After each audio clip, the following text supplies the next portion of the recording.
오늘날 많은 사람들이 우리의 신앙을 윤리나 도덕 정도로 여길 때가 많이 있습니다.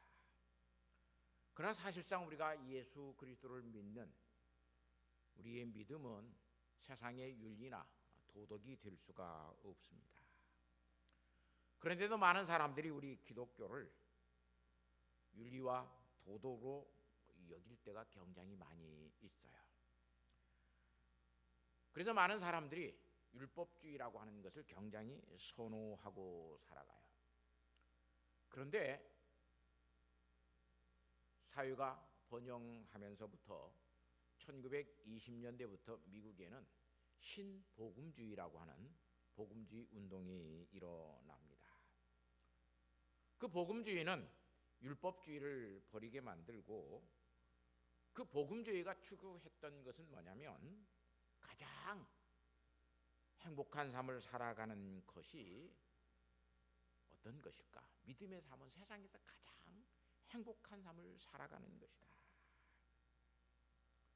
즉 율법에 얽매여 있는 삶을 살아가는 것이 아니라 이 세상 속에서 하나님을 섬기면서 기쁨으로 살고 또 기쁨 안에서 세상을 두려워하면서 사는 것이 아니라 하나님을 신뢰하면서 그렇게 살자고 외쳤던 것이 신복음주의 운동이었습니다. 이런 신복음주의 운동은 율법주의에서는 벗어났지만 우리의 삶의 방식이 하나님을 사랑하고 하나님의 영광을 드러내는 것이 아니라 우리에게 유익이 되는 것이 무엇인가? 우리를 기쁘게 하는 것이 무엇인가? 슬로건은 하나님의 영광을 위해서 그렇게 살자라고 이야기를 했어요.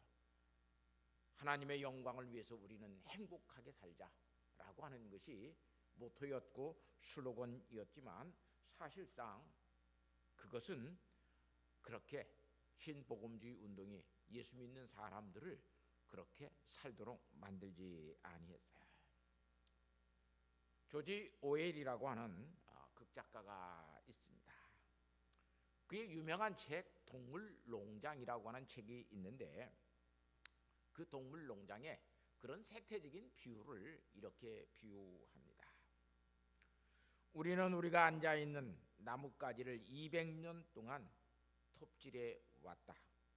그리고 마침내 그런 노력이 예상했던 것보다 훨씬 더 갑자기 결실을 맺게 되어 우리는 땅에 떨어졌다. 그러나 불행하게도 작은 실수가 있었다. 우리 아래에 있는데 장미 화단이 아니라 가시 철조망 가득한 수채통, 오물통에 떨어졌다. 그러면서 맨 뒤에다가 이런 말을 했어요. 영혼을 절단해내는 것은 맹장을 도려내는 것과 같지 않다. 그 상처는 부패하기 쉽다. 이렇게 잘못된 형태에 대해서 조지 오웰이라고 하는 극작가는 동물농장에서 유명한 책이에요. 그 동물농장에서 그렇게 세태적인 비유를 한 것을 볼 수 있어요.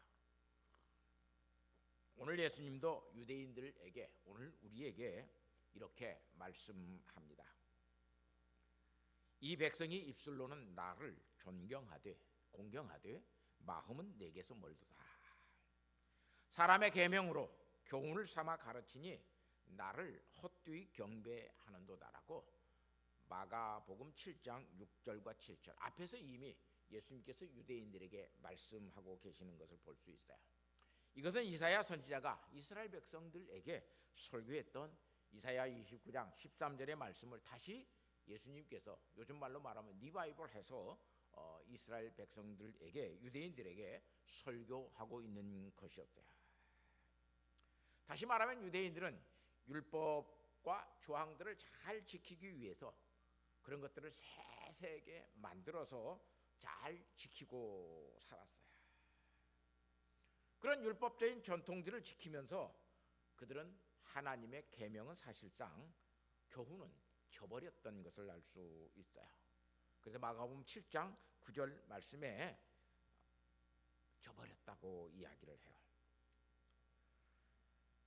예수님은 유대인들에게 있었던 그 율법주의가 정말로 복음을 버린 유대인들에게 너희가 전한 전통으로 하나님의 말씀을 폐하며 또 이 같은 일이 많이 너희에게 행하여졌다라고 또 마가복음 7장 13절에서 이야기하고 있는 것을 볼 수 있어요. 지금 우리는 이 신복음주의 전통에 지키겠다고 역으로 율법주의를 버렸어요. 물론 율법을 지키는 것이 우리에게 구원을 가져다 주는 것은 아니에요. 그것 때문에 율법을 버리는 것은 잘못이지요. 그러면서 복음주의 교회들은 돈과 섹스와 권력이라고 하는 것이 하나님이 우리에게 주시는 하나님의 은혜의 선물일 수 있다. 그것이 은혜의 선물이다. 우리는 행복하게 살기 위해서 그런 것들을 가져야 된다라고 이야기했어요. 그러면서 복음주의 교회 안에 은밀하게 그러면서도 아주 적절하게 퍼졌던 교훈이 뭐냐면 청빈하게 사는 것보다 뭐 하는 것이 낫다? 청부, 깨끗한 부자로 사는 것이 낫다. 가난하게 사는 것보다는 크게 부자로 사는 것이 낫다. 나쁘게 돈을 버는 것은 나쁜 일이지만 정말로 선하게 돈을 버는 것은 얼마나 좋은 일이냐. 청빈하게 사는 것보다 하나님은 오늘 우리에게 청부사상 깨끗하게 부자 되어서 많은 돈을 가지고 사는 것을 하나님은 원하신다. 이렇게 돈과 섹스와 권력들을 가지는 것들을 하나님께서 원하시는 우리 기독교인의 삶으로 포장을 했습니다. 그것들의 위험성을 강조하면서도 언제 터질지 모르는 불안정한 폭탄물을 가진 것처럼 매우 조심스럽게 또한 윤리적인 규정들을 만들고 그러한 것들을 잘 지켜가면 그것은 우리에게 있는 하나님의 독이 아니라 하나님이 우리에게 주시는 놀라운 은혜요 축복일 수 있다라고 생각을 했습니다. 이것은 사실 1960년대 성혁명이 우리에게 일어납니다. 그 성혁명에 대해서 신복음주의 교회들이 그것들을 다 받아들인 것이 되었어요. 그리고 미국의 교회는 1960년대부터 10대들의 임신이 늘어나기 시작하였습니다. 성혁명으로 인하여 많은 사람들이 돈을 벌고 그리고 불륜과 가정들이 깨어지기를 시작하였습니다. 아버지 없는 자녀들이 있게 되었고 어머니의 아버지가 수없이는 아니지만 몇 번씩 바뀌는 그런 자녀들도 있게 되었습니다. 그뿐만 아니라 인류의 역사상 난잡한 성생활은 에이즈 같은 성병을 유발시키기도 하였습니다. 건강에 문제가 되는 흡연의 문제, 과음 또는 과다한 약물 사용 같은 것들은 인류의 건강을 위험할 수준까지 직면하게 된 것을 볼 수 있어요. 이런 것들을 그냥 사회적인 어떤 추세로가 아니라 교회가 신복음주의 운동을 하면서 청빈 사상을 버리고 청부 사상을 갖자라고 하는 그 돈에 대한 사상이 바뀌었고 섹스라고 하는 것이 하나님께서 우리에게 주신 가장 좋은 선물일 수 있다. 그것을 우리는 꼭 억제하고 잘못하고 그렇게 해서 하는 것이 아니라 그런 것들은 우리 인간이 얼마나 적절한 방법들을 통하여서 즐길 수 있는 문제라고 생각을 하였습니다. 권력이라고 하는 것도 하나님께서 주신 하나님의 위대한 선물이다. 낮은 자리에 있는 것보다는 높은 자리에 가는 것이 더 좋다라고 생각을 하였습니다. 이러한 것들은 하나님이 우리를 타락시키려고 주신 것이 아니라 하나님이 우리에게 행복하게 살도록 하나님에게 주신 것이다 라고 해서 성공한 그리스도인들이 되자고 이야기했습니다. 세상에서 성공한 그리스도인이 되는 것, 이것이 은혜의 선물이라고 이야기하였어요. 사실상 유다서 1장 4절 말씀을 보면 하나님의 은혜를 옛날 성경에는 너희가 세욕거리로 바꾼다 그랬어요. 우리 성경에 지금 번역한 성경에는 방탕한 것으로 만들었다 그래요. 방탕한 것으로. 하나님의 은혜의 선물을 어떤 의미에서 보면 분명히 그건 은혜의 선물일 수 있어요. 그런데 우리는 그것을 세욕거리로 만들었고 방탕한 것으로 만들어 버린 것을 볼 수 있어요. 토마스 아켄피스라고 하는 사람은 그리스도를 본받아라고 하는 책을 쓴 유명한 1300년대에 살았던 사람이에요. 1300년, 1400년대에 살았던 사람인데 그때는 카톨릭 신부였죠. 그리스도를 본받아라고 하는 책을 써서 그는 사람들에게 그리스도를 본받고 사는 것이 어떤 것인가 라고 하는 것을 우리에게 잘 가르쳐 주고 있어요. 거기에 토마스 아켄피스는 이렇게 이야기를 했어요. 죽어 없어질 부를 추구하며 그 안에 소망을 두는 것은 허영이다. 그러니까 돈 많이 벌어가지고 사는 거, 그건 허영이라고 이야기를 했어요. 그런데 신복음주의에서는 뭐라고 그래요? 많은 돈을 가지고 사는 거, 가난하게 사는 것보다는 그래도 깨끗한 부자로 사는 것이 낫다. 또 명예를 열망하여 높은 지위에 오르고자 하는 것 또한 허영이다. 권력을 가지고 살려고 하는 그것도 헛된 허영이다. 다 그거 허영이라고 이야기했어요.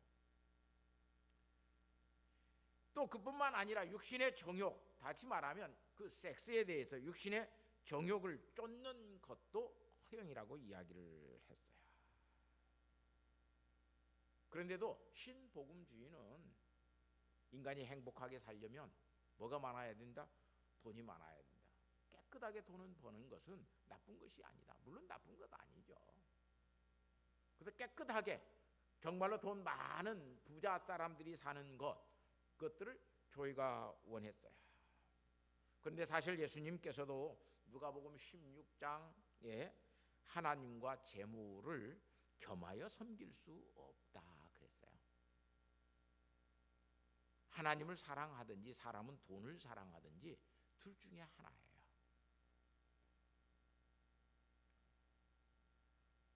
또 그뿐만 아니라 돈을 사랑하고 사는 것은 일만하게 뿌리가 된다라고 디모데전서에서 사도 바울은 디모데 목사님에게 교훈해 주고 있어요.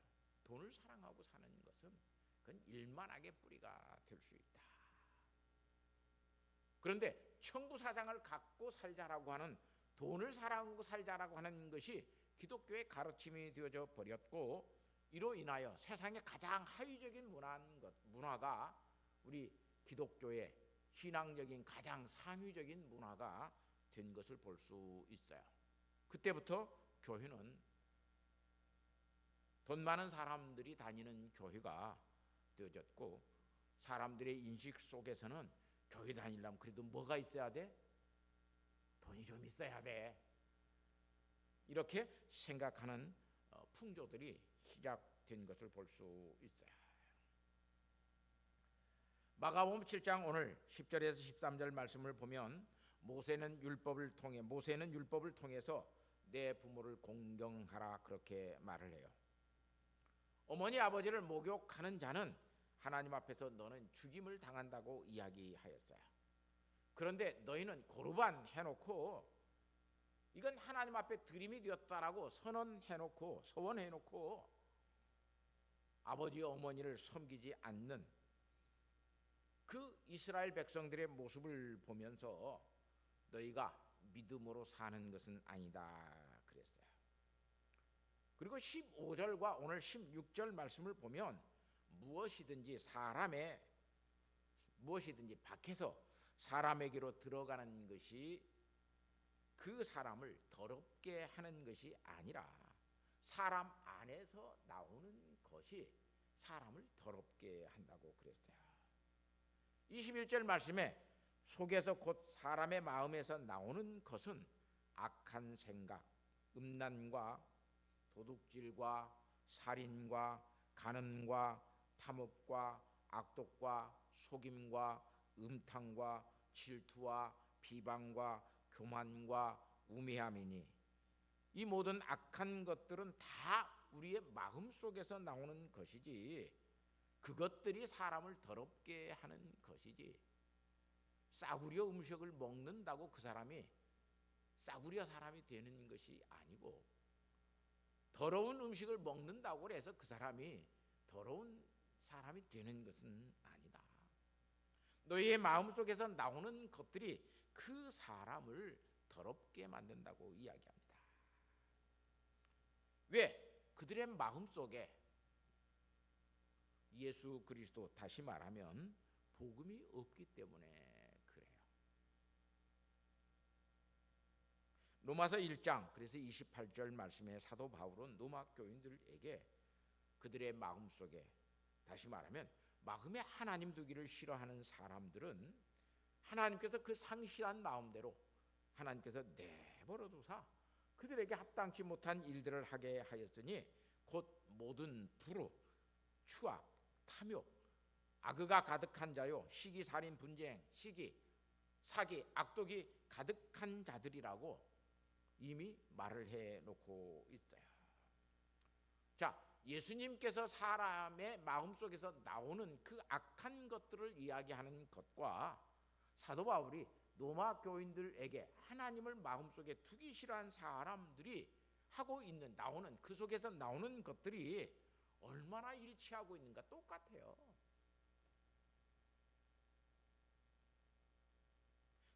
자, 여기서 오늘 우리는 놀라운 사실 하나를 깨달아야 돼요. 하나님을 믿는다고 하면서도 하나님을 사랑하지 않는 유대인들이나 하나님을 믿지 아니하는 이방인들이나 다 같은 거죠.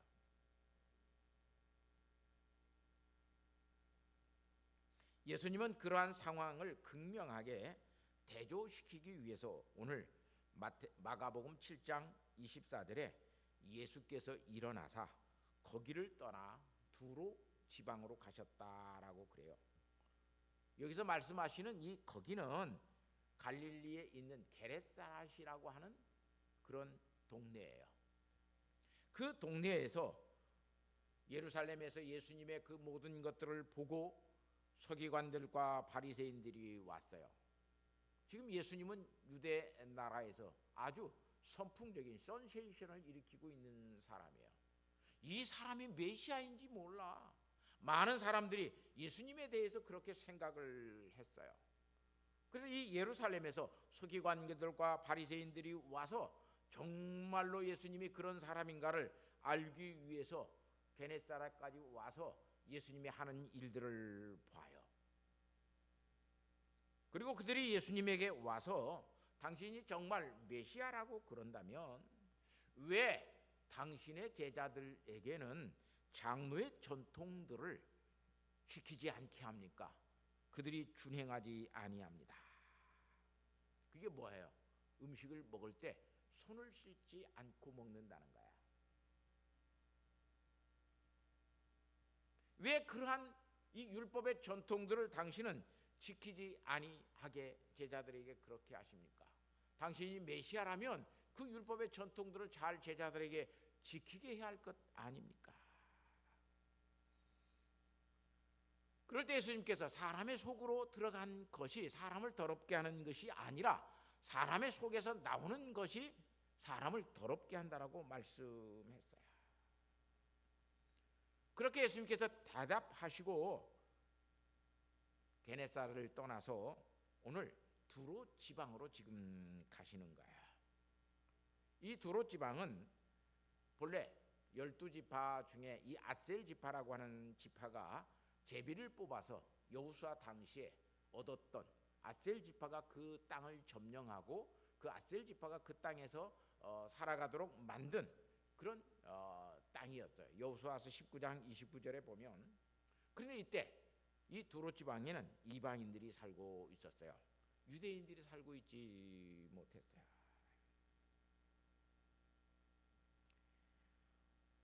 헬라 사람이었던 한 사람, 수아보닉의 여자인 사람, 다시 말하면 시리아 지방의 베니게 사람이라고 하는 이 여자가 자기의 딸이 아주 심히 귀신이 들려서 난리를 피우고 어떻게 할 방법이 없어요. 그런데 예수님께서 이 두로 지역에 왔다라고 하는 소문을 듣고 이 여자가, 이 가나안 여자가 예수님에게 지금 나오는 장면이에요. 와서 귀신을 쫓아내 주기를 간구해요. 여기서 말하는 이 간구는 기도하는 간구가 아니에요. 에로티오라고 하는 이 헬라 말인데 요청하는 거예요. 내 딸의 귀신을 쫓아내 주시옵소서. 그거 당신 하실 수 있는 일 아닙니까? 내 딸의 귀신을 쫓아서 온전한 사람이 되게 해 주십시오.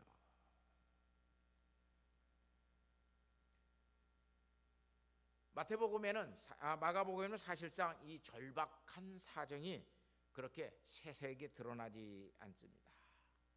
그러나 마태복음 15장 21절 말씀에 보면 가나안 여자 하나가 그 지경에 나와서 소리질러 이르되 주 다윗의 자손이여 나를 불쌍히 여기소서. 내 딸이 흉악한 귀신에 들렸나이다. 큰 소리로 지르면서 내 딸이 흉악한 귀신에 들렸나이다. 나를 불쌍히 여기소서. 내 딸의 귀신을 쫓아내 주시옵소서. 얼마나 이 가나안의 여자가 얼마나 절박하겠습니까? 아마 귀신 내쫓기 위해서 해볼 것 다 해봤을 거예요.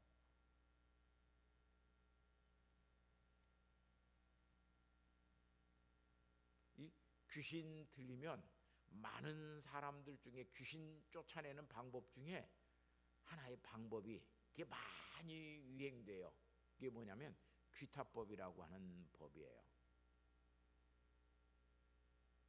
그 귀신 들린 사람은 어떻게 하면 때리면 귀신이 나간다고 생각을 해서 온갖 것들을 패요. 그래서 종종 기도원에서 뭐 기도받다가 죽었다라고 하는 사람들이 나오죠. 그 사람들이 와서 쉽게 말하면 안찰기도 한다라고 이야기하고, 그래서 팍 때리면서 귀신 예수의 이름으로 명하나니 나가라라 그러고 때리고 여기서 때리고 온몸에 벙들어서 잘못 맞고 그래서 죽는 경우들이 종종 있어요.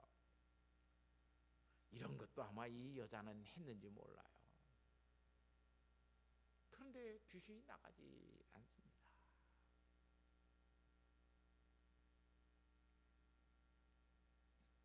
얼마나 이 여자가 절박한 마음으로 예수님에게 나왔겠어요.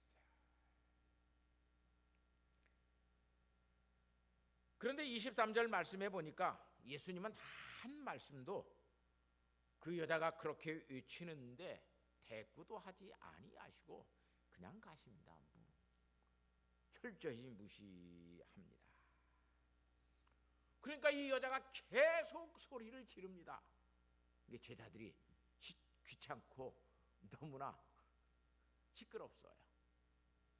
그 와서 예수님 너무나 저거 시끄러워하는데 예수님 어떻게든 예수님 좀 돌려보내세요. 뭐라고를 예수님이 하시든지 예수님 좀 돌려보내주세요 라고 이야기합니다.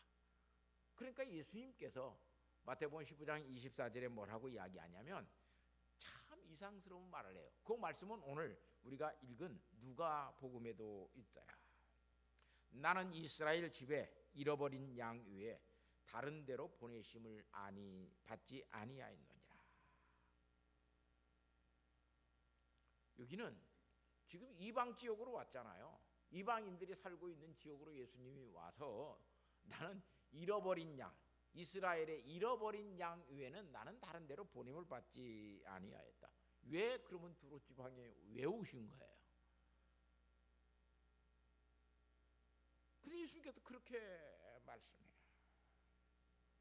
그러면 거기에 이스라엘의 잃어버린 양이 있다라고 하는 이야기 아니에요. 이스라엘의 잃어버린 양은 혈통적인 이스라엘의 잃어버린 양이 아니라 정말로 하나님이 사랑하는 하나님의 백성으로서의 이스라엘의 잃어버린 양이 이 두로 지역에 있다라고 하는 이야기예요. 그리고 예수님은 그렇게 또한 말씀합니다. 자녀들의 떡을 취하여 개들에게 던지는 것은 마땅하지 아니하리라. 얼마나 기분 나쁜 일이에요. 여자에게 그렇게 말을 하는 거예요. 내 딸을 좀 고쳐주십시오. 자녀의 떡을 취하여 개들에게 던져주는 것은 마땅치 아니하니라. 아마 요즘은 뭐 우리 개들이 얼마나 사람보다 대접을 잘 받고 사는지 몰라요. 개 호텔도 있어요. 개들 뭐 옷 입히는 것도 명품들이 있더라고요. 또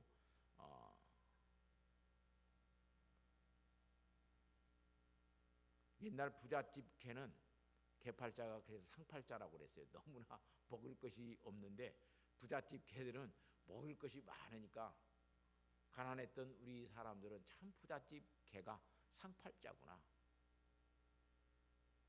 쭉 늘어져 자고 있어도 주인이 먹을 것 갖다 주고,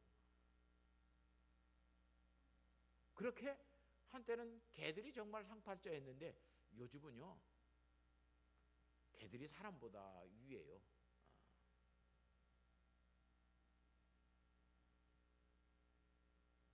얼마 전에도 황당한 전화를 하나를 받았어요. 목사님, 제가 키우는 애완견이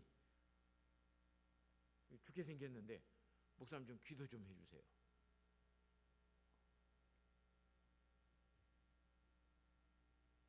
그래서 내가 물었어요.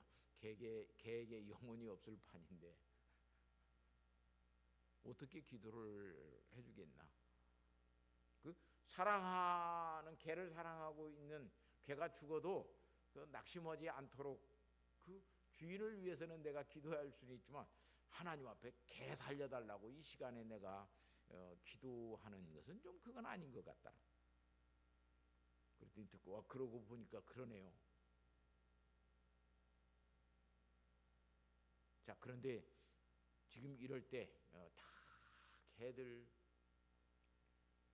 제가 얼마 오래전에 교회를 지려고 그러면 사람 오는 것보다는 차가 들어오는 교회들을 만들어 놔야 교회가 될 것이다 그랬어요. 그랬더니 아니랄까 주차장이 없는 교회는 사람들이 안 와요.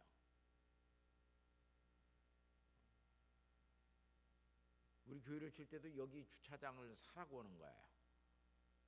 돈은 그렇게 없는데 샀더니 교회 질 돈도 없는데 그거 샀다고 한 소리 들었어요.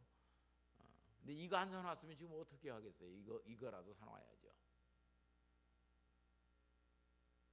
근데 제가 약 한 10년 전부터 목사님들에게 여러분들이 교회를 지려고 그러면 꼭 이거 하나 여러분들이 생각을 해야 된다. 뭘요? 여러분들이 교회일 때는 친교실 만드는 것도 중요하지만 애견 카페 만들어 놔야 된다. 네, 목사님, 아니다. 미국의 주사를 보면 애견들 데리고 와서 교회 와서 예배는 못 드릴 거고 애견 카페 만들어 놓고 거기서 애견들 맡겨놓고 와서 교회 보고 예배 드리고 가지. 요즘 다 젊은 사람들이 고양이 뭐 온갖 것들 다 키워요.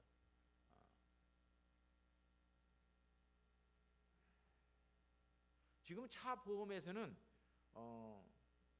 사람만 그 대인 사고가 아니라 그 애견 그 손해보상 그것도 특약을 들어놔야 보험도 안 되는데 데리고 가서 개 병원에 입원시키고 저번에 어떤 사람인데 개 그 치료비만 1,000만 원 들었대요. 그럼 보험이 없으니까.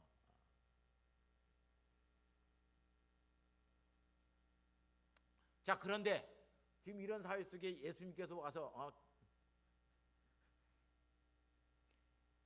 개를 이렇게 무시해버리면 쓰겠어요? 자기 자녀를 개만 또 못하다고 비유하고 그러면 오늘 우리는 얼마나 속상하겠어요. 아마 이 여자는 굉장히 자존심 상했을 거예요. 무슨 저런 게 선지자야. 아마 욕을 바가지로 했을런지도 몰라요. 그런데 이 여자가 이렇게 고백하는 거예요. 예수께 절하여 이르되 주여 저를 도우소서. 그렇게 말을 할 때 예수님께서 그렇게 말하는 그에게 이 보이데이로 하는 이 도와달라고 하는 말은 주님 당신은 나를 돕기 위해서 여기에 오신 분 아닙니까? 그 말이에요. 예수님 당신은 나를 돕기 위해서 여기에 오신 분 아닙니까? 히브리적 표현으로 이야기하면 당신은 나를 구원하러 오신 분이십니다. 이 보우데오라고 하는 말이 히브리 말 아자르라고 하는 말, 구원하다라는 말을 대용어로 헬라어 대용어로 보편적으로 쓰는 말이에요. 그러니까 당신은 예수님은 나를 구원하러 여기에 오신 분 아니십니까?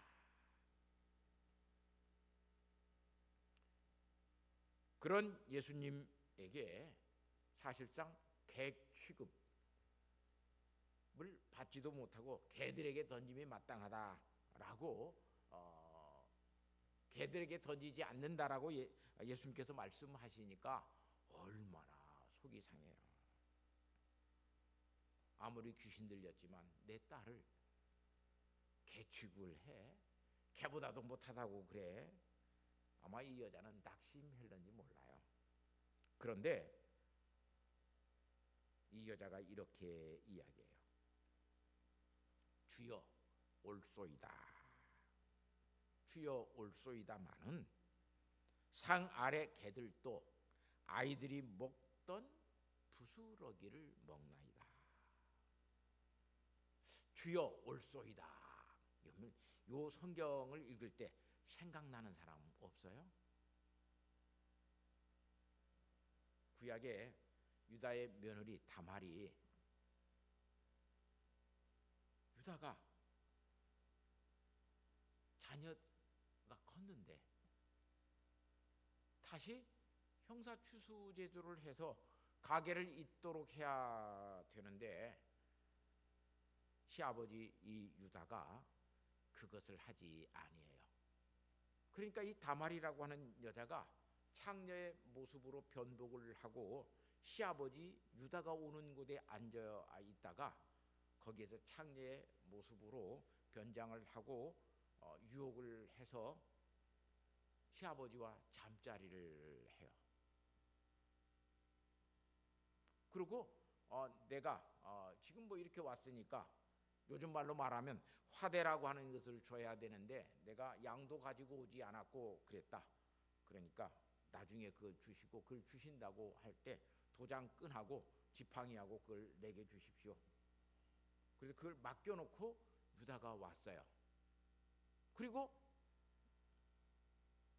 양들을 가지고 가서 그 자리에 보니까 이미 그 창녀가 쳤던 텐트는 없어지고 사라져 버렸어요.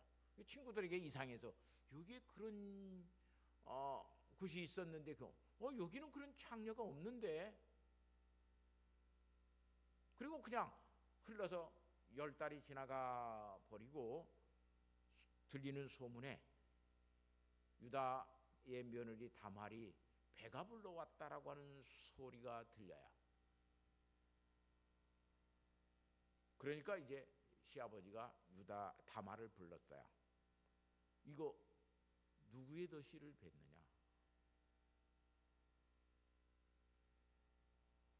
이제 죽는 거죠 결국. 그러니까 품 안에서 도장끈을, 유다의 도장끈 그걸 내놔요. 이 배의 신은 이 사람의 것입니다. 누구 거예요? 그게 자기 거잖아요. 아, 다말이 나를 유혹해서 내가 그것을 하지 아니하니까 자녀들이 컸으면 데리고서 가문을 잇도록 했어야 되는데 그걸 하지 아니하니까 이 다말이 그렇게 했구나. 그래서 유다가 그걸 보고 그때 하는 이야기가 네가 나보다 옳도다라고 했어요. 저는 이 대목을 읽으면서 유다가 이 다말에게 했던 말을 생각이 들었어요. 이 여자가 주여 옳소이다마는 상 아래 개들도 아이들이 먹던 부스러기를 먹습니다.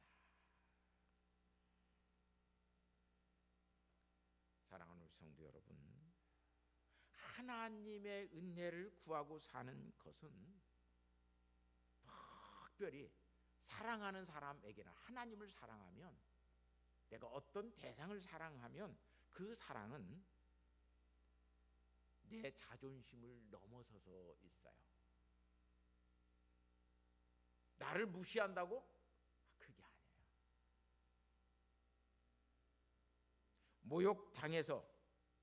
내가 모욕당해서 내 딸이 낳을 수 있다면 나는 얼마든지 모욕당해도 좋다. 그래서 보헤데오라고 이야기하는 거예요. 당신이 나를 구원하러 오시지 않았습니까?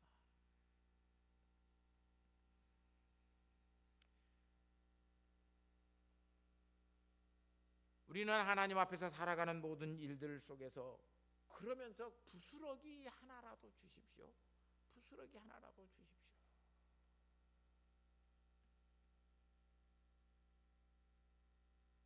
정말로 오늘 우리가 하나님 앞에 그런 하나님의 은혜를 갈망하는 마음이 오늘 우리에게 있습니까? 그런 절박함이 오늘 우리에게 있습니까?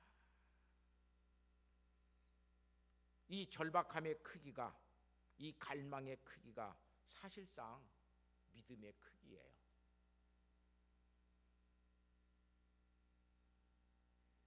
이런 큰 믿음을 가지고 있었기 때문에 마태복음 15장 28절에는 예수님께서 그 여자에게 이렇게 말씀해요. 내 믿음이 크도다. 메가스, 위대하다는 거예요. 내 소원대로 네가 될 것이다.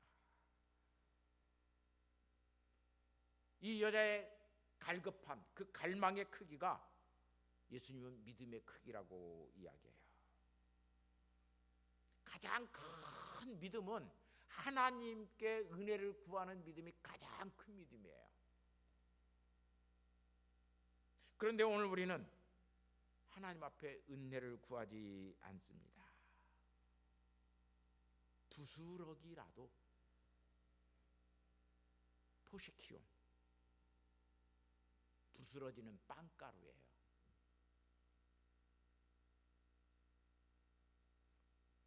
아침에, 요즘은 제가 아침, 옛날에는 그걸 잘 모르고 먹었어요. 아침에 빵을 먹어요. 꼭 빵을 먹으면 뭐가 떨어져요? 가루가 떨어지더라고, 먹는 자리에. 근데 그 가루 먹어요, 안 먹어요? 다 내버려요. 다 내버려요.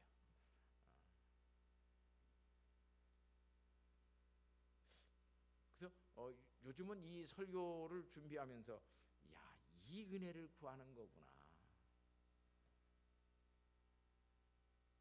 식빵 기계에다 토스트를 구워서 잼을 발라 먹고 그 먹으면서 거기에 떨어지는 몇 가루의 부스러기. 아, 이 가난한 여자가 이런 은혜를 구했구나. 아무도 부스러기는 사실상 그런 부스러기는 먹으려고 생각을 하지 않죠.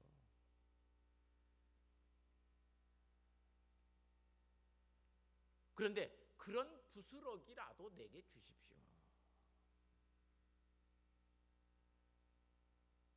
예수님께서는 그 여자의 믿음을 크도다라고 이야기했어요. 사실상 예수님이 믿음 크다라고 한 곳이 없어요. 그런데 이 여자의 믿음에 대해서는 예수님이 네 믿음이 가장 크도다 그래요. 작은 부스러기를 하나님 앞에서 구하는 그 믿음이 가장 크다는 거예요. 그런데 오늘 우리는 신앙생활 하면서도 이런 갈망이 우리에게 없어요. 하나님 나를 우리를 살려주세요. 하나님의 은혜가 아니면 살 수 없습니다. 우리는 하나님의 은혜가 아니면 살 수 없습니다. 일어설 수 없습니다. 이 세상을 살아갈 수 없습니다. 내 힘과 내 능력으로는 살 수 없습니다. 어떤 사람의 인맥을 동원하셔도 하나님 우리는 믿음의 삶을 살아갈 수가 없습니다. 종종 어떤 분들은 그렇게 이야기를 해요. 저는 목사님 교회 안 다녀요. 왜 안 다니십니까? 우리 큰 형님도 목사고요, 작은 형님도 목사고요, 셋째 형님 교회 장로고요, 누나들이 다 권사예요. 근데 자기는 교회 안 다닌대요. 그래서 왜 안 다니냐 그랬더니 집에서 다 예수 믿는 사람이고 그러니까 자기 한낱 정도는 교회 안 다녀도 괜찮지 않겠어요? 왜? 자기는 인맥이 좋다는 거예요. 인맥이. 그래서 제가 그랬어요. 인맥 좋은 걸로는 구원 못 받는다.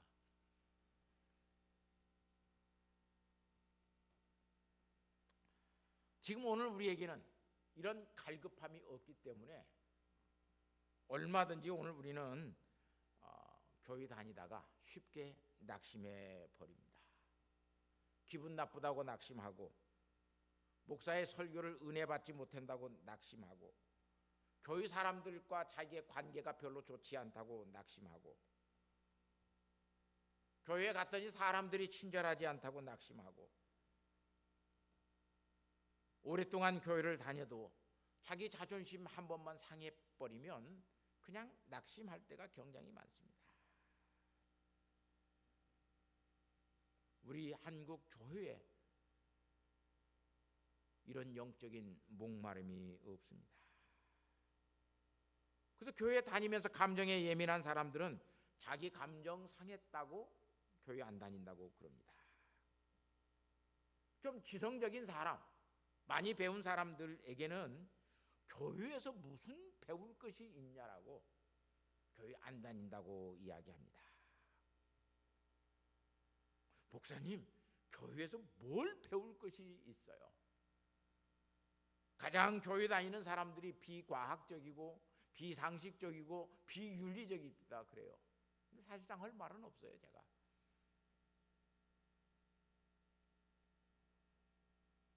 또 의지적인 봉사와 헌신을 앞세우는 사람들은 교회에 봉사와 헌신이 없다라고 교회에 안 다닌다고 이야기합니다.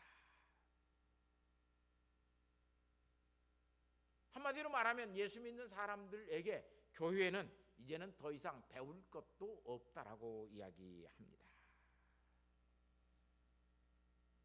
왜 이렇게 교회가 되어져 버렸습니까? 신복음주의가 교회를 잘못 이끌어 갔어요. 돈과 섹스와 권력은 하나님께서 가장 우리들에게 주시는 좋은 선물이라고 이야기했어요. 그걸 은혜라고 여겼어요. 사랑하는 성도 여러분, 그래서 오늘 우리에게는 하나님의 은혜를 갈급하는, 갈망하는 그 부스러기라도 좀 주십시오라고 하는 것이 없어요. 교회에 와서 돈은 구해요. 나는 부자 되게 해주세요.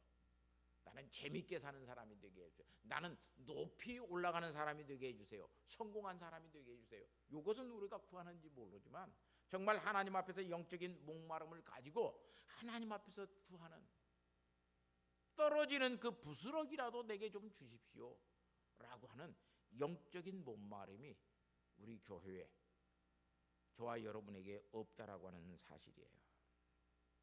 사랑하는 성도 여러분, 이 영적 목마름이 없는 교회가 되면 사람들은 교만해집니다. 내가 돈 가졌어요. 교만해지는 거예요. 내가 높은 지위에 있어요.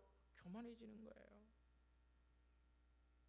그래서 더 많이, 더 높이, 더 즐겁게 살기 위해서 사람들은 교만과 경쟁심을 가지고 신앙생활을 하기 시작합니다.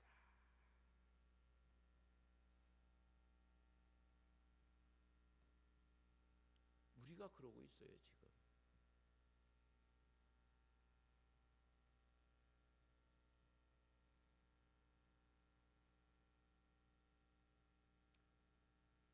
우리가 지금 하나님 앞에 그렇게 하고 살고 있어요.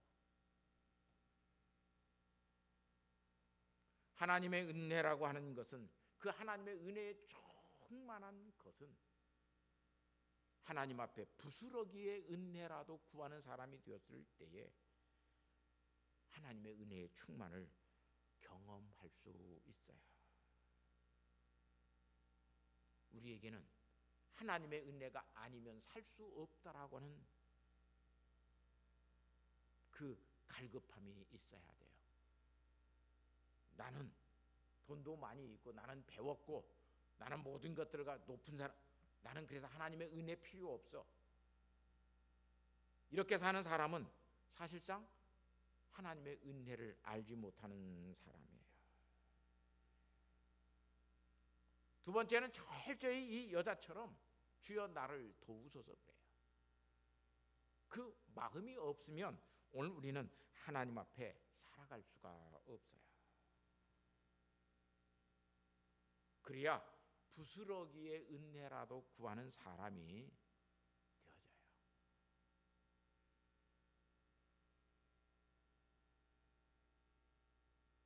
빵가루 떨어진 것을 긁어 모아서 당신 이것 좀 먹어봐. 그러면 제 아내는 당신이나 먹어 그럴 거예요. 그런데 하나님 앞에서 오늘 우리가 그 부스러기의 은혜를 구하는 마음이 없이 우리가 예배 드리고 모이고 기도하고 그러고 사니까 이 갈급함이 없는 신앙은 결국은 죽은 신앙이에요.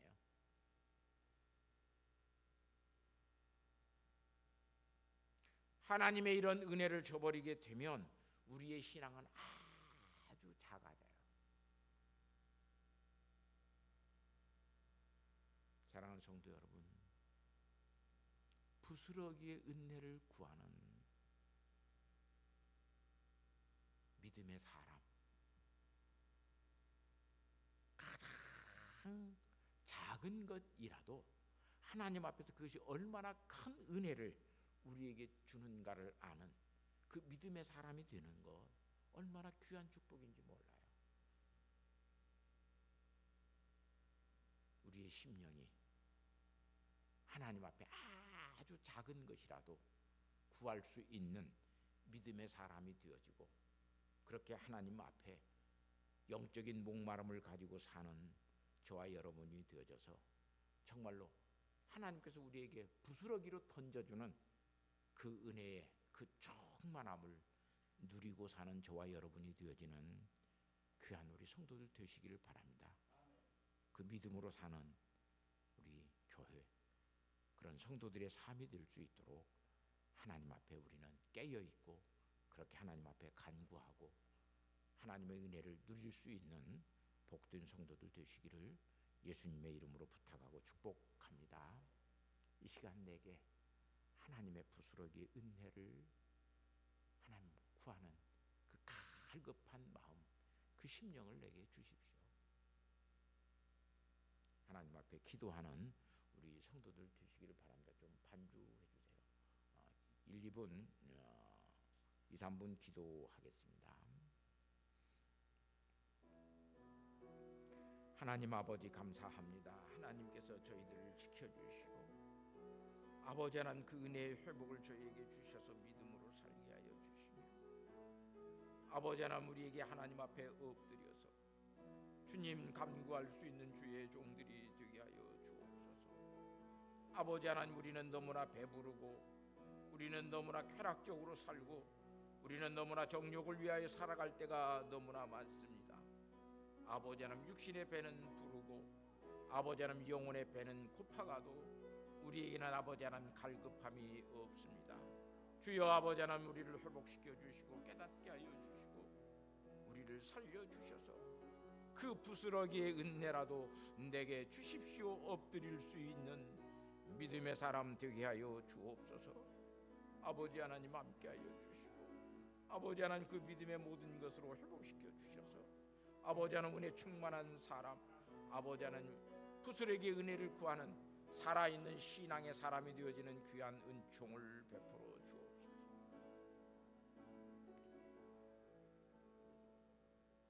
하나님 아버지 감사합니다. 우리에게 이 믿음 주셔서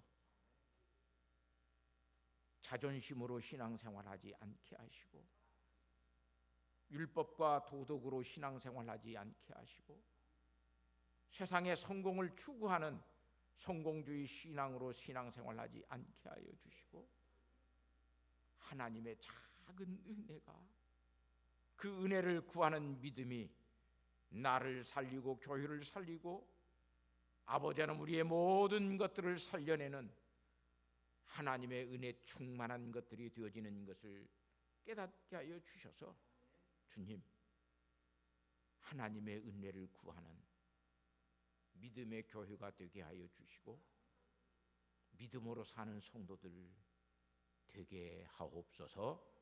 예수님의 거룩하신 이름으로 기도하옵나이다. 아멘.